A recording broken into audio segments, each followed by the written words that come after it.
Welcome back to our channel, the place where hidden chapters, royal secrets, and the stories the palace won't publish finally come to light. Today, we bring you a breaking news: bombshell Dior publicly rejects Meghan over stolen dress. In the meticulously regulated and image-sensitive domain of luxury fashion, where connections between prestigious maisons and public figures are developed with careful consideration, recent media reports and unnamed industry sources have indicated a significant alteration in the professional relationship between the French couture house Dior and Meghan, the Duchess of Sussex. These allegations indicate that Dior has intentionally sought to dissociate itself from any prospective partnerships with the Duchess. This reported development is not depicted as a sudden isolated event. Instead, sources within the fashion community describe it as the result of a series of enduring issues and purported incidents that have persisted for years, from Meghan Markle's early career in Toronto to her tenure as a senior member of the British royal family. The evolving tale highlights a persistent issue about borrowed designer items and a significant cultural dissonance: the transactional customs of Hollywood celebrity society contrasted with the established, non-commercial standards maintained by the British monarchy.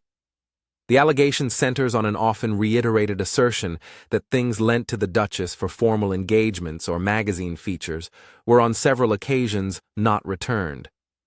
No fashion house has officially validated these assertions, and the allegations predominantly remain anecdotal and anonymous. Nonetheless, the aggregate impact of these private investigations has purportedly molded industry attitudes and swayed risk and association decisions, by leading labels with Dior being cited as the foremost house to embrace a preventive approach. To evaluate the importance of the alleged choice and the circumstances that supposedly led to it, one must analyze the particular incidents and professional standards that industry insiders claim were violated. The reputation and tradition of a brand such as Christian Dior make any choice to terminate association with a royal figure especially significant. Dior's history has been intricately linked with aristocratic patronage and the visual identities of prominent worldwide individuals.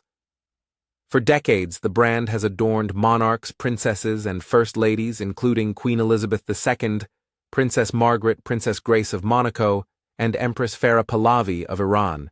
The Maison's runway norms, historical memory, and institutional rituals embody a dialogue with formal dress codes, state events, and the choreography of public representation that spans centuries. Its most prominent royal affiliation was with Diana, Princess of Wales. An oft-repeated anecdote from 1995 states that Bernadette Chirac, then First Lady of France, gifted Diana an unreleased Dior handbag. The princess was photographed with it so often that it earned the endearing moniker Chouchou, before Dior officially renamed it the Lady Dior in her tribute. The accessory became symbolic of the brand's association with contemporary royalty and its ability to influence public style narratives.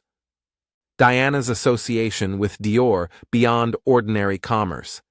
It contributed to the brand's overarching identity as a purveyor of aspirational elegance and diplomatic grace, illustrating how couture can serve as a strategic tool for shaping public perception. In light of this heritage, Dior embraces prominent visibility. The institution prioritizes ageless elegance, grandeur, and a discreet demeanor suitable for its customers. The Maison's communications and relationships are often aligned with a focus on long-term reputation rather than immediate publicity.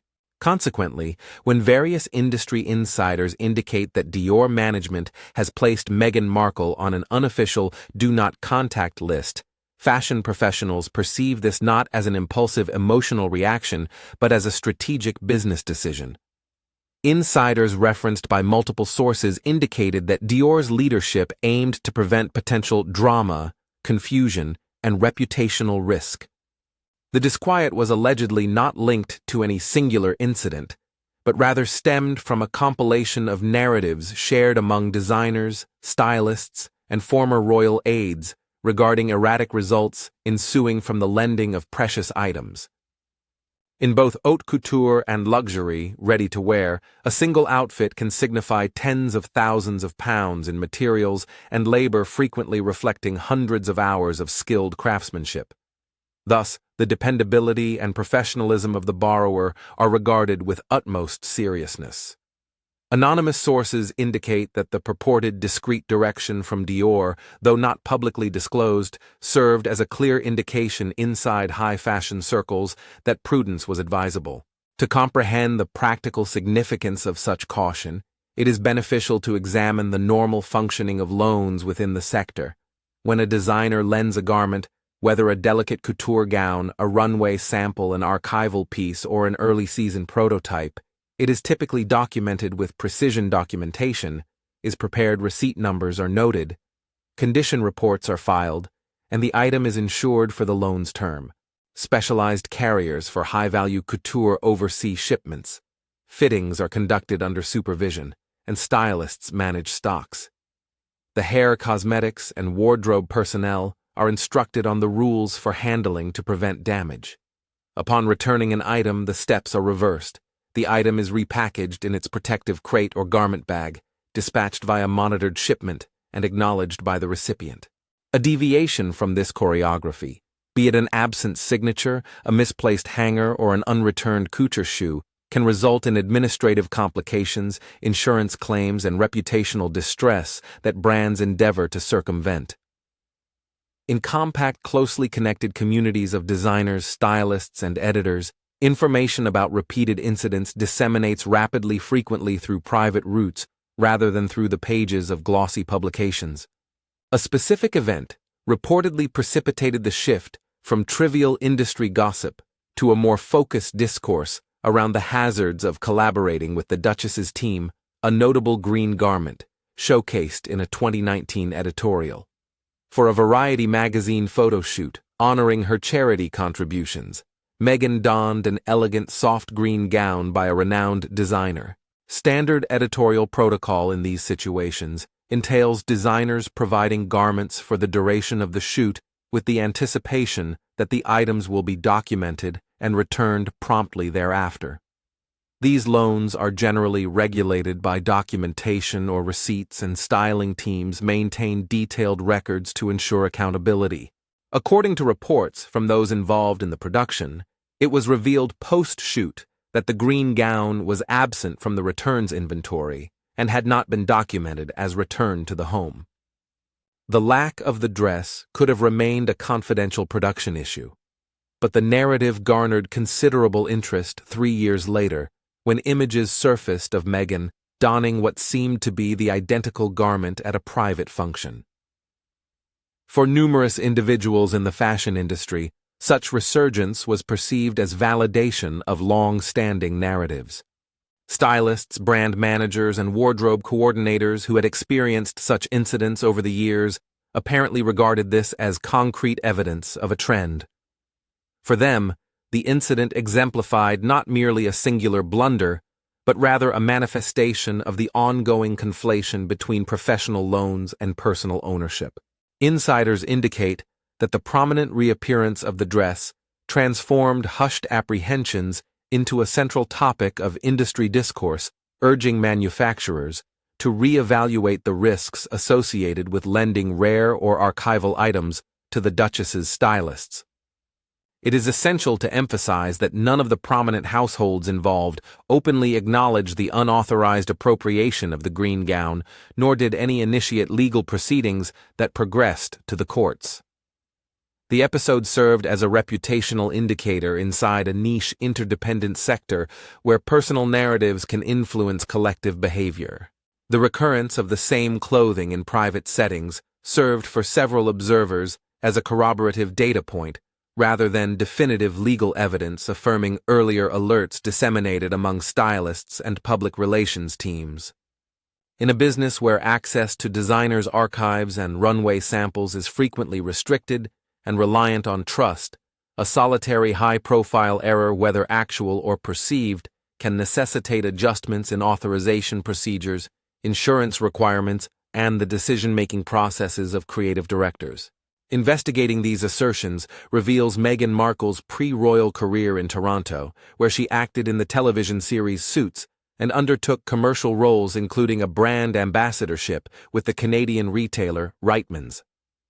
The earliest documented incidence is supposed to have arisen from a commercial shoot for that retailer.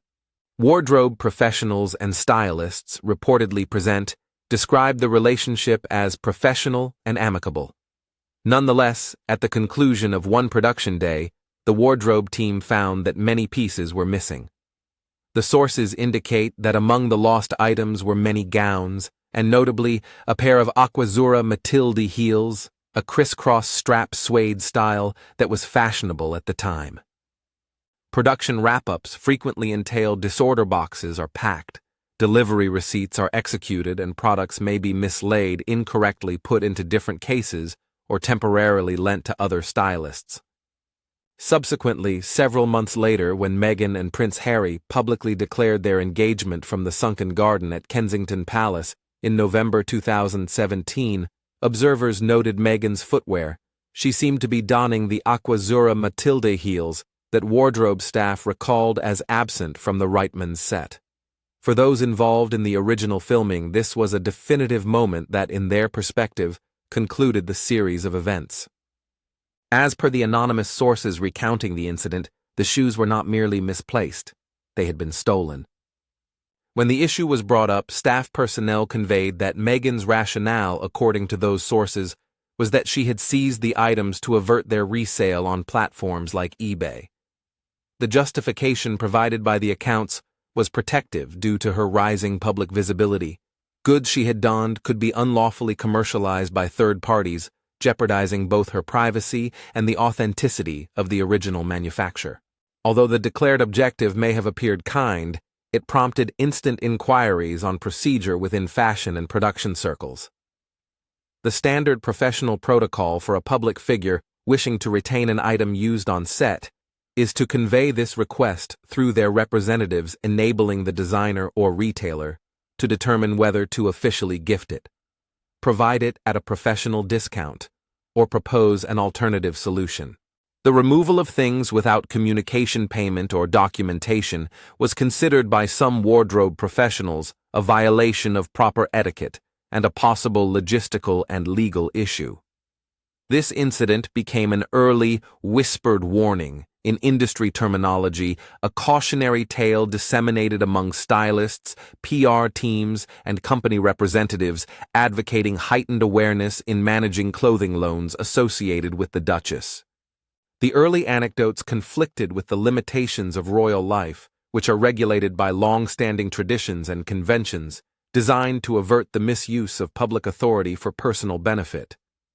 The shift from a working actress and brand ambassador to a royal family member immersed Meghan in an institution regulated by strict norms of conduct, especially regarding gifts, endorsements, and the perception of impropriety. The British royal family follows established norms to ensure political impartiality and to prevent any impression of promoting commercial entities. A primary principle for working royals is the prohibition of unsolicited gifts or freebies. Attire designated for official responsibilities must typically be acquired through purchase.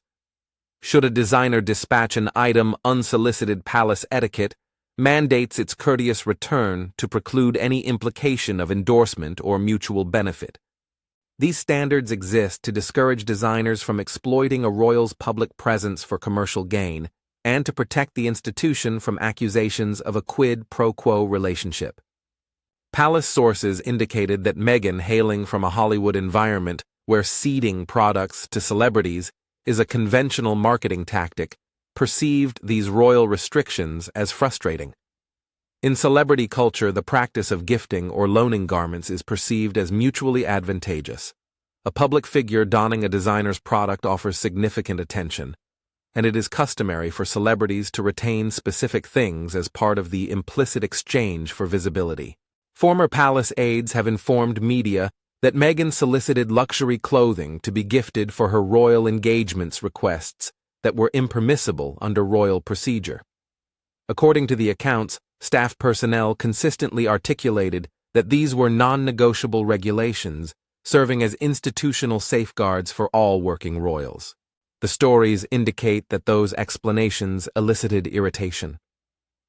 Certain accounts assert that the Duchess contended the restrictions were implemented inconsistently and that exceptions were granted to others, an allegation that palace staff allegedly refuted, asserting that the standards were applied universally.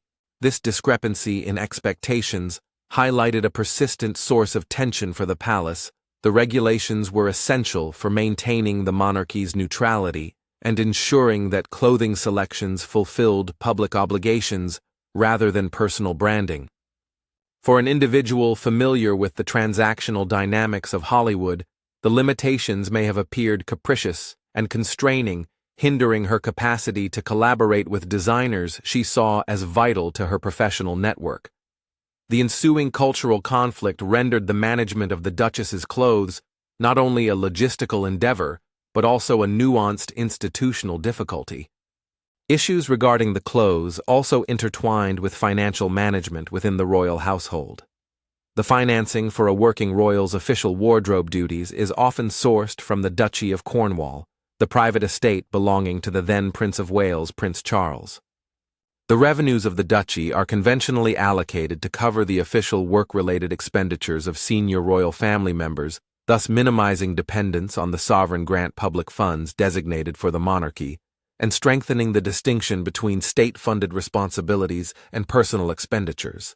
In Meghan's inaugural year as a working royal, multiple reports encompassing financial assessments and insider insights indicated that her expenditure on attire for official engagements escalated to an exceptionally elevated degree.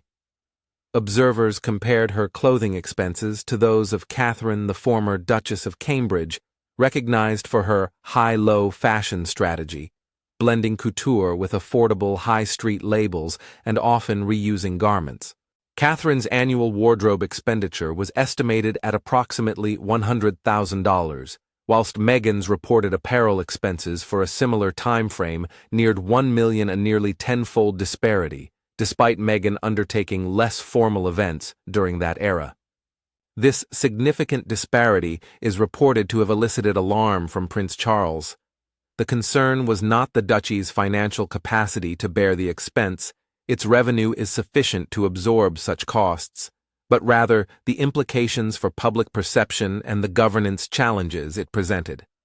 The appearance of significant clothing expenses presented reputational problems for an organization attuned to ideals of prudence and responsibility. Secondly, operational inquiries arose within the palace. Why were numerous new items being acquired? Why were garments seldom worn more than once? And why were designers reaching out to the palace regarding unreturned loans, suggesting that the Duchess's wardrobe may have been augmented by unrecorded borrowed items? Palace correspondents and insiders have reported that Prince Charles felt obligated to address these matters directly with his daughter-in-law, intended, as per those sources, as a constructive dialogue regarding expectations, the diplomacy linked to attire selections, and the necessity for more sustainable management of the official wardrobe. Staff recollections on the aftermath, as published by multiple outlets, suggest that the intervention was poorly welcomed. The dialogue, which authorities aimed to serve as a calculated course correction, allegedly left Meghan feeling scrutinized and isolated. This episode reinforced for courtiers the perception that she did not react favorably to institutional instructions, especially when faced with a negative response regarding issues where she felt her prior experience granted her flexibility. The perceived reaction is seen by these stories as a further element exacerbating the emotional and operational rifts between the Duchess and the institution, compounding an already challenging assimilation into royal life. Eventually, the accumulation of anecdotes and shared apprehension led to a more comprehensive and subtle industry response. In the realm of haute couture, trust functions as a vital currency. Designers lend distinctive archival items, runway samples, or couture creations for public appearances, anticipating their fast and undamaged return. A reputation for unreliability in returning items can swiftly diminish access.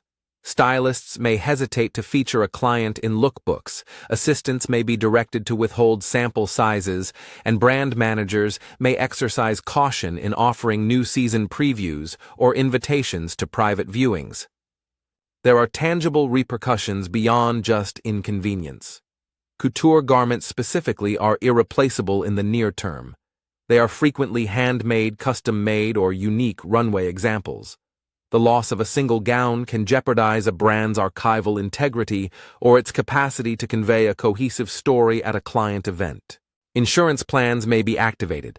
However, the claims processes are resource-intensive and in certain instances necessitate brands to provide confidential information they like to keep secret. Furthermore, the publicity associated with a lost or unreturned item may engender a detrimental perception of the designer that surpasses the advertising benefits of a prominent appearance. This rationale explains why several households opt to manage risk proactively.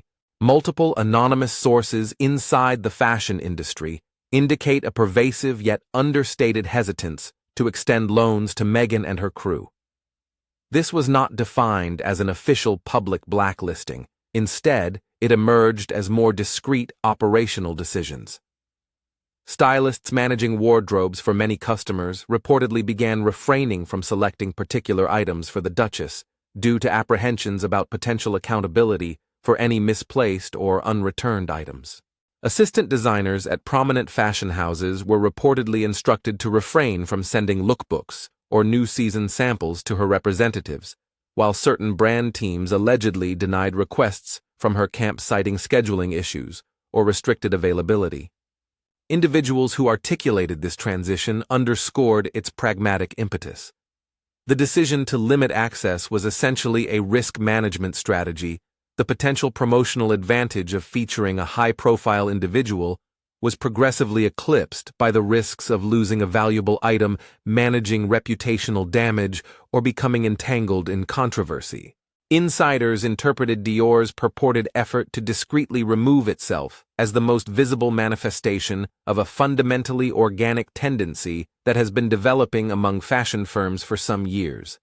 In luxury fashion, public disputes are typically eschewed. Reputation and secrecy are highly valued. Instead of a blatant rupture, fashion houses generally diminish their power through quiet and inaction. Invites are withheld, preview access is restricted, and collaborative chances fail to arise. The reluctance of brands to address rumors fosters this culture. They neither affirm nor refute such narratives, publicly opting instead for internal strategies. The cumulative withdrawal, as outlined by those sources, establishes a connection from the initial Toronto stories to the encounter with royal etiquette at Kensington Palace, culminating in the cautious approach taken by several prominent fashion businesses. Analysts and observers have examined the motivations underlying the purported conduct. Considering Meghan Markle's substantial personal fortune stemming from a successful acting career, a widely publicized multi-million-dollar agreement with Netflix, and ownership of a Montecito property valued at around $15 million financial necessity, is an implausible rationale for allegedly misappropriating borrowed items. Numerous insiders cited in this narrative contend that the behavior is more accurately attributed to cultural standards and personal entitlement ingrained in specific strata of celebrity society rather than financial need. In Hollywood's ecosystem, providing gifts or samples to celebrities is a prevalent marketing strategy. Donning a designer's creations is regarded as a kind of mutual promotion. From this perspective, the celebrity's platform holds significant value for the company, occasionally making the financial expense of the outfit negligible in comparison. According to reports, some industry professionals saw retaining a lent item as an implicit and unarticulated aspect of the transaction. The celebrity offers attention, while the brand furnishes the item, an arrangement that has been acceptable within that context. This viewpoint, proponents contend, elucidates why activities that seem perplexing from a strictly financial perspective may nonetheless transpire. Nonetheless, that Hollywood rationale fundamentally conflicts with the norms that govern the British monarchy's approach to public representation. For royalty, the idea that attire may function as a commercial personal branding instrument is contentious. The public image of a royal family member is regarded as an integral component of the crown's institutional identity, viewed as a matter of public service and national diplomacy. Fashion choices are frequently assigned as part of this role, emphasizing support for British or Commonwealth designers and the maintenance of neutrality. Within that institutional framework, a celebrity mentality that perceives apparel as a sort of personal capital or a marketing partnership is incongruent with the monarchy's objectives. Viewed through this perspective, the stated pattern from the alleged removal of things on a commercial set to the disputes around the acceptance of designer gifts transforms from an economic issue into one of clashing norms and behaviors. The stories provided by industry and palace sources depict the incident as a situation where behavior developed in one professional environment was transferred to another context with distinct regulations. Critics and prudent brand managers perceive the action not merely as a singular error, but as indicative of a fundamental misapprehension of the institutional limitations that regulate a royal's public existence. The reputational dynamics involved elucidate why, even without judicial judgment or public acknowledgement, the claimed repercussions may be significant. Luxury companies function inside an ecosystem where perception governs accessibility. A designer's readiness to loan an archival piece to a celebrity often depends on trust in that individual's staff to manage logistics, media visibility, and post-wear arrangements without generating a disruptive narrative. When confidence diminishes, brands adjust not through public declarations, but by reinforcing their internal criteria. Invitations to secret salons, discreet fittings, and early previews are privileges that may be revoked with minimal notice. Consequently, what starts as a collection of anecdotal conflicts can over time evolve into a persistent professional alienation that remains unnoticed by the casual spectator, but is profoundly felt by those within the industry.